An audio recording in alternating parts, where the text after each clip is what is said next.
पिछले एक साल में हिमाचल प्रदेश में 13 किलो चिट्टा रिकवर हुआ है। जो एफआईआर हुई, ये दोनों एक सिक्के के दो पहलू हैं, ये दोनों साथ चलते हैं।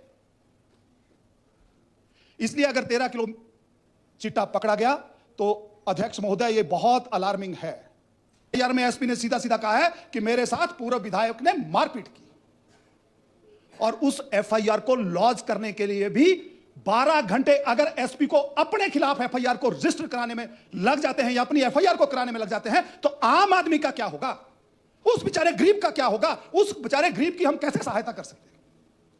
इससे बड़ा इस सरकार का दुर्भाग्य नहीं हो सकता। कितना प्रेशर अधिकारियों के ऊपर ना हुई, और कॉन्ट्रैक्ट किलिंग की शुरुआत, सुपारी माफिया की शुरुआत अगर कहीं से हुई तो मेरे बिलासपुर से हुई। जब पहली बार गोली चली थी तब भी मैंने हाउस के अंदर सरकार से निवेदन किया था, विनती की थी कि समय रहते कदम उठाइए, आने वाले टाइम में समस्याएं और बढ़ेगी। अगर आपके नेता ऐसे ओपनली कुछ चीजों का करेंगे, समस्याएं और बढ़ेंगी। और उसका कारण हुआ, पहले दिन दिहाड़े SP office, DC office, session जज कोर्ट के बीचों बीच गोली चलती है। हमने हाउस में बोला, एजिटेशन किया, सरकार जागी नहीं, फिर उसका रिटेलिएशन हुआ और कांग्रेस के पूर्व विधायक को गोली लगी। तब भी मैं अकेला आदमी हूं जिसने रैली निकाली, हमने विरोध किया कि हम ना गोली माफिया को मानते हैं, ना सुपारी माफिया को मानते हैं। 2 ग्राम चिट्टा पकड़ा हो और उनके लिए पूर्व विधायक चिट्ठी लिखते हैं कि इन चारों को बिलासपुर से बाहर ट्रांसफर किया जाए, और मेरे हिमाचल प्रदेश की सरकार जिसको शाबाशी देनी चाहिए, 15 दिन के अंदर अंदर चारों पुलिस वालों को, किसी को सिरमौर, किसी को नाहन, इस सरकार ने भेज दिया। कहां से क्राइम खत्म होगा, कहां से चिट्टा खत्म होगा? तभी मैं कह रहा हूं, यह सरकार प्रयोजित है। जब तक सरकार, ठीक कहा भाई सतपाल जी ने, जब तक योगी मॉडल नहीं अपनाया जाएगा, जब तक विल पावर नहीं होगी, तब तक यह संभव नहीं है। अध्यक्ष महोदय, मेरे बिलासपुर में जब यह चिट्टे का इतना बड़ा प्रभाव है, स्मरण कीजिए, मैंने कई बार कहा, मेरे जाऊ से बिलासपुर की बस बंद हुई। उस बंद जब बस हुई तो स्कूल के, कॉलेज की बच्चियां आई, उन्होंने अपनी व्यथा का व्याख्यान किया। मैंने सारी बच्चियों को लेकर डीसी साहब, एसपी साहब, हम तीनों बैठे, और उन्होंने जो क्राइम के ऊपर कहा, जो चिट्टे के ऊपर कहा, उसको हम लोग सुन नहीं सकते। लेकिन डीसी साहब को मैं धन्यवाद भी करना चाहता हूं कि उन्होंने कॉलेज के प्रिंसिपल को बुलाया। लेकिन उन बच्चियों ने कहा कि एसपी ऑफिस से मेरा बस स्टैंड 50 मीटर की दूरी पर है, वहां बस स्टैंड के अंदर बच्चियां नहीं बैठ सकती क्योंकि चिट्टे के सप्लायर वहां बैठते हैं। दियारा मेरा हॉटस्पॉट है जहां चिट्टा बिकता है, दुनिया को पता है, एसपी ऑफिस से 100 मीटर की दूरी पर है। अध्यक्ष महोदय, वहां कोई पुलिस का कोई व्यक्ति तीसरे दिन, चौथे दिन पहुंचता है। कॉलेज के बारे में जो उन बच्चियों ने व्याख्यान किया, उस व्याख्यान के ऊपर एसपी साहब ने वहां एक व्यक्ति लगा दिया, 2 व्यक्ति लगा दिए। उन्होंने कहा कि जहां हम बस से उतरते हैं, वहां कॉलेज चौक तक पहुंचने के लिए ये चिट्टे के सप्लायर हमें तंग करते हैं। जिस सरकार में कॉलेज में दिन दहाड़े चिट्टे के सप्लायर वहां तक पहुंचते हैं, उनको नहीं रोका जा सकता, तो उस सरकार से और उम्मीद क्या की जा सकती है? 100 मीटर की दूरी पर हॉटस्पॉट।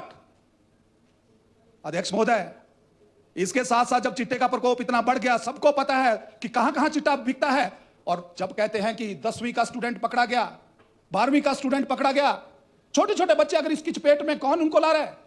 10वीं को बच्चे को पता है चिट्टा कहां मिलता है, 12वीं के बच्चे को पता है चिट्टा कहां मिलता है, लेकिन मेरे हिमाचल प्रदेश की पुलिस को पता नहीं है कि चिट्टा कौन सा दुकानदार बेच रहा है। यह बड़े दुर्भाग्य की बात है अध्यक्ष महोदय। और अध्यक्ष महोदय, यही कारण है कि मेरे बिलासपुर की मेरी माताओं बहनों ने, महिला मंडलों ने अपने गांव का पहरा देना शुरू किया, अपने आप अपने बच्चों की रखवाली करना शुरू की। लेकिन जब उन मेरी माता बहनों ने अपने बच्चों की रखवाली के लिए इतनी ठंड में, भयंकर ठंड में, लगट बरमाणा के साथ एक छोटा सा गांव है, उन्होंने वो शुरू किया, तो एक दिन इतनी बड़ी घटना होती है कि उन बहनों ने केवल सूचना पुलिस को दी सुबह 10 बजे कि यहां चिट्टे के सप्लायर कोई आया है। पुलिस वहां आती है, पुलिस वहां बैठ के सारे इशू को रिजॉल्व करती है, और बीच बीच बचाव करके सबको घर भेज दिया जाता है। लेकिन अध्यक्ष महोदय, दुख की बात तो यह है कि शाम को 5:30 बजे उन बहनों के ऊपर बरमाणा थाने में एफआईआर होती है।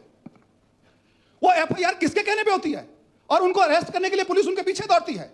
तभी मैं कह रहा हूं कि ये जितना भी नेक्सस चल रहा है, ये सरकार प्रयोजित है। मैंने पहले भी कहा था कि किस कांग्रेस के नेता के कहने के ऊपर उन बहनों के ऊपर एफआईआर हुई, उन महिला मंडल की बहनों के ऊपर एफआईआर हुई। ऐसे अनेकों महिला मंडल, समाज के लोग आगे आ रहे हैं, लेकिन सरकार केवल बच्चों की रैली कर उन जो लोग समाज के हैं उनको दबाने का प्रयास कर रही है, एफआईआर कर डराने का, धमकाने का। और जब हमने उसके खिलाफ रैली की, शहर के बीच में बड़ी रैली की, सारी महिलाएं आई, उसके बाद अब सरकार कह रही है कि हमारे से गलती होगी, गलत एफआईआर हो गई, हम इसको विड्रॉ कर रहे हैं, हम इसको कैंसिलेशन की तरफ ले जा रहे हैं। आखिर क्यों? एफआईआर हुई कैसे? किस कांग्रेस के नेता के कहने पर हुई? ऐसा क्या होगा? अगर हम नहीं बोलते, हम समाज आगे नहीं आता, तो क्या उन बहनों को प्रताड़ित किया जाता? इसलिए अध्यक्ष महोदय, मैं कह रहा हूं कि यह जितना भी प्रोपोगेंडा है, यह सरकार प्रायोजित है। अगर सरकार की विल पावर हो, सरकार इसको क्रश करना चाहे, सरकार अगर इसको खत्म करना चाहे तो यह खत्म हो जाएगा। लेकिन सरकार की विल पावर चाहिए। जैसे भाई सतपाल सत्ती जी ने कहा कि मॉडल योगी अपनाना पड़ेगा, तब कुछ चीजें सुधरेंगी। अगर हम रेल माफिया में, खनन mafia, token mafia, one mafia, इसको संरक्षण देते रहे, उनको हथियार देते रहे, मैं कह रहा हूं 10 नहीं 15 पुलिस वाले लगा दो, लेकिन अगर आप बांदर के हाथ में उस तरह देंगे तो कांग्रेस का नेता कोई उस गाड़ी में भी बैठ के बता दे, उस दिन पता लग जाएगा। इसलिए अध्यक्ष महोदय, मेरा केवल इतना ही सुझाव है कि जितनी हमारी पुलिस फोर्स है उसमें बहुत अच्छे लोग हैं, लेकिन जो एसआईयू में लोग लगे हैं उनके जरा, एक पुलिस ने कोई किट भी बना रखी है जिसमें वो चिट्टे का टेस्ट, जरा उसमें जो लंबे टाइम से लोग हैं उनका जरा टेस्ट भी कर लें। मैं सबके बारे में नहीं कहता हूं, लेकिन जिनके ऊपर डाउट है उनका टेस्ट तो किया ही जा सकता है, ताकि हम अपने युवाओं को बचा सके, अपने समाज को इस चिट्टे रूपी राक्षस से बचा सकें। और इसके साथ साथ अध्यक्ष महोदय, केवल एक बात कहूंगा कि जो ईमानदार लोग पुलिस में हैं, बहुत लोग ईमानदार हैं, उनको ठीक जगह पे लगाइए। और पुलिस के जो एसपी, एडिशनल एसपी, इस रैंक के अफसर हैं, उनके हाथ जरा खोल दीजिए, तब जाकर इस पे लगाम लगेगी। अगर सरकार के प्रभाव में, सरकार के उसमें लोग काम करेंगे तो हम इस बुराई को नहीं मिटा सकते। इतना ही इस कटौती प्रस्ताव में कहना चाहूंगा। आपने मुझे बोलने का समय दिया, आपका बहुत बहुत धन्यवाद।